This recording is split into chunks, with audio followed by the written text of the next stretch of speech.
Salut les amis, on se retrouve pour une nouvelle vidéo, une vidéo où on va parler de ce match FC Barcelone-Valence. Et c'est une annihilation. C'est une destruction. Je n'ai jamais vu, j'ai rarement vu des trucs pareils. Une équipe tellement dominée. Mais genre le FC Barcelone a écrasé Valence.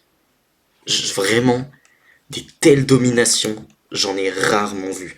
Et regardez juste les statistiques. 72% de possession à 28, 4,38 XG. Et regardez-moi ça, regardez-moi le momentum. Puisque, enfin, au niveau du momentum, le FC Barcelone a également totalement dominé la rencontre. Mais finalement, malgré ça, malgré cette énorme domination avec 22 tirs, et bah Valence arrive à se procurer 1,43 XG.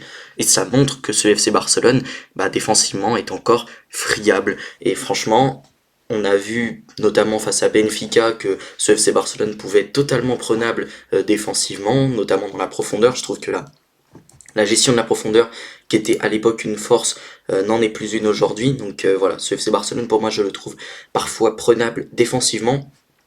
En première période, il n'y a pas de débat, ce FC Barcelone domine, écrase la rencontre, mais voilà, sur la fin du match, ça a été un peu plus compliqué. Je dis pas que les débats se sont équilibrés, loin de là même, mais c'est vrai que Valence leur est un petit peu plus rentré dedans dans la deuxième mi-temps. Donc voilà, ça montre c'est 1,43 d'XG. Il y a eu quelques belles occasions quand même du côté des Valenciens. Au niveau des statistiques détaillées, donc j'avais dit 22 tirs à 7, mais au niveau des tirs cadrés, on est à 11 à 2. Donc voilà, encore une fois, ce FC Barcelone, bah, à 22 tirs, on a 11, c'est-à-dire on a cadré quand même la moitié, et surtout à 9 grandes chances. Donc voilà, 9 grandes chances, 7 buts marqués, c'est quand même pas mal du tout. Ça montre que ce FC Barcelone, qui bah, quelquefois pour le coup a eu des problèmes à la finition, là on n'a pas vraiment eu dans ce match. On se tire cadré 7 buts, parce qu'en plus de ça, en face, ça reste Mamadardashvili, ça reste un très très bon gardien du championnat. Donc voilà, ça reste quand même un match très correct, et à la finition pour le coup a été très bon. Et offensivement, c'est une équipe qui a vraiment une armada offensive extraordinaire. Au niveau du pressing au milieu de terrain également, c'est toujours très fort dans le contre-pressing.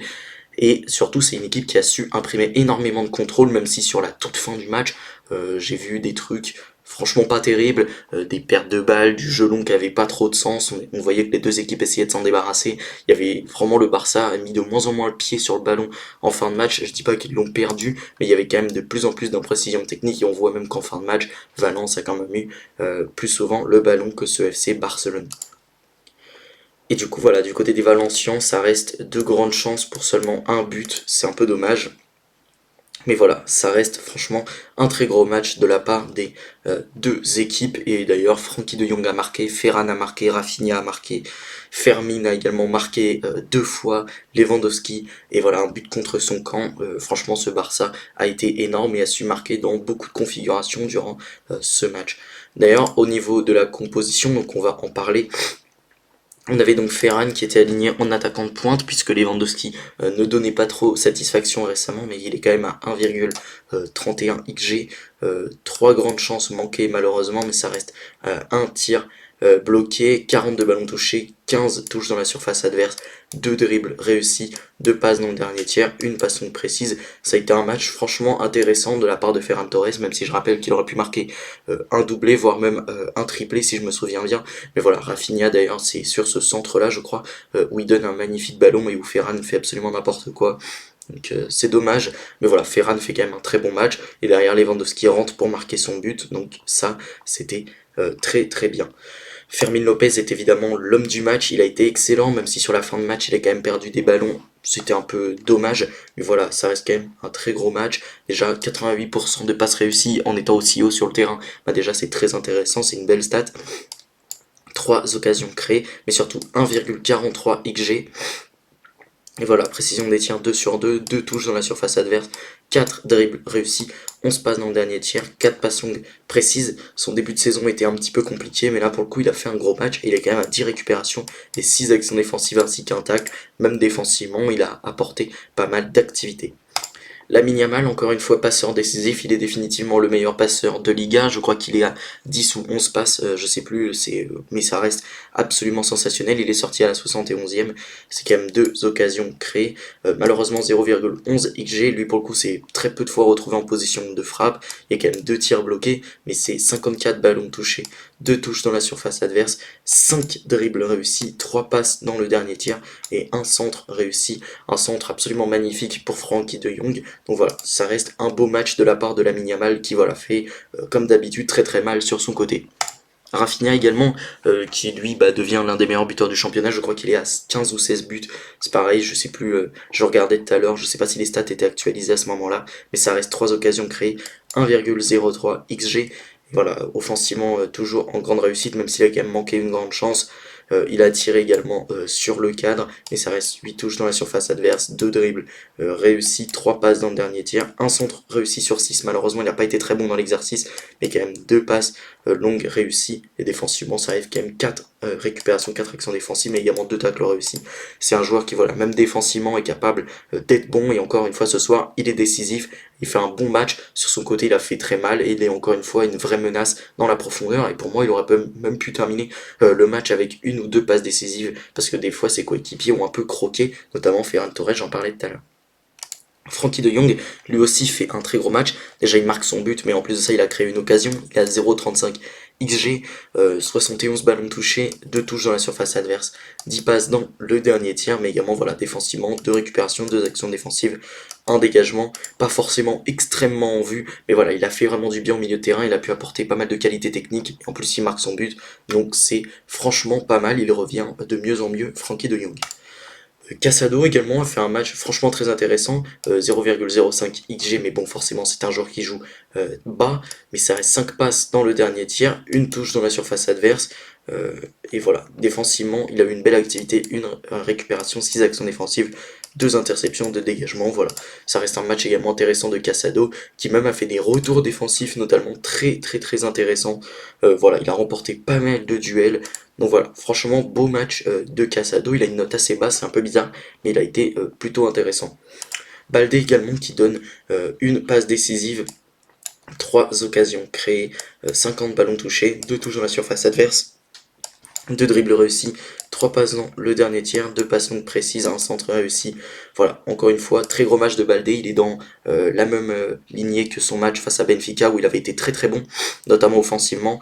Donc voilà, moi je trouve que Baldé a encore une fois ce soir fait un très très gros match. Donc c'est bien parce qu'en ce moment il est vraiment très bon. Koundé également fait un match intéressant, évidemment, toujours aussi solide défensivement, 3 récupérations, 3 actions défensives, 2 interceptions, un tacle réussi, mais également offensivement, quand même un centre réussi, 2 passes longues précises, une passe dans le dernier tir et 3 touches dans la surface adverse. Voilà, comme d'habitude, ce côté droit est également très performant, tout comme ce côté gauche qui est vraiment bon. Et défensivement, on a quand même Koubarsi qui est auteur d'une passe décisive, 4 passes longues précises, notamment 8 passes dans le dernier tiers. Voilà, il a été très bon également, 6 récupérations, 4 actions défensives, 2 dégagements de la tête et 4 dégagements tout court. Voilà, très gros match de Koubarsi qui défensivement a été intéressant. Maintenant du côté d'Eric Garcia, c'est un peu dommage, moi je trouve que il n'a pas toujours été au top du top. Il est à une passe longue précise sur 5, déjà c'est pas terrible au niveau du jeu long. Et voilà, défensivement ça reste quand même 2 tacles, un blocage, 2 dégagements de la tête, une interception, 7 récupérations, enfin 7 actions défensives et 3 récupérations, même si je trouve que sur l'alignement défensif, notamment sur le but d'Hugo Douro, il y a peut-être des choses à redire, mais voilà, les deux font globalement un assez bon match. Par contre, Wojciech Szczesny, alors oui, il a fait pas mal d'arrêts, mais voilà, déjà, il est dans le négatif au niveau des buts évités, mais surtout, voilà, enfin, faut quand même préciser que le mec aurait dû encore une fois concéder un penalty. Pour moi, d'ailleurs, la faute de Gaïa, elle est assez... bon, la faute de Gaïa qui annule le penalty, pour moi, elle est vraiment pas énorme. Je l'aurais probablement pas sifflé. Mais bon, c'est comme ça. Mais Chesney, pour moi, n'est vraiment pas bon et vraiment pas un gardien de haut niveau, de suffisamment haut niveau pour ce FC Barcelone. Franchement, je l'ai trouvé encore une fois ce soir vraiment pas terrible. Donc je ne sais pas trop ce qu'il faut faire, mais franchement cette équipe de Valence était en grande difficulté face à ce Barça qui a énormément dominé la rencontre. Et voilà, de toute façon, c'est à peu près les mêmes défauts pour ce FC Barcelone, même si offensivement, ça fonctionne toujours aussi bien.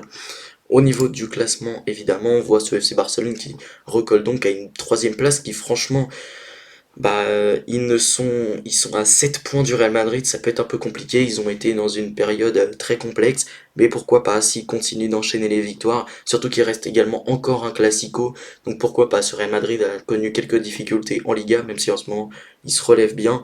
L'Atlético également peut leur poser quelques problèmes, surtout que le Real et l'Atlético devraient jouer prochainement. L'Atlético qui malheureusement est sur une série de un match nul et une défaite, c'est un peu dommage. Mais voilà, ce FC Barcelone a peut-être la chance d'un petit peu recoller aux deux autres de devant, même si l'Athletic Club, faut faire attention parce qu'ils ne sont qu'à 2 points de ce FC Barcelone. Donc voilà, niveau classement.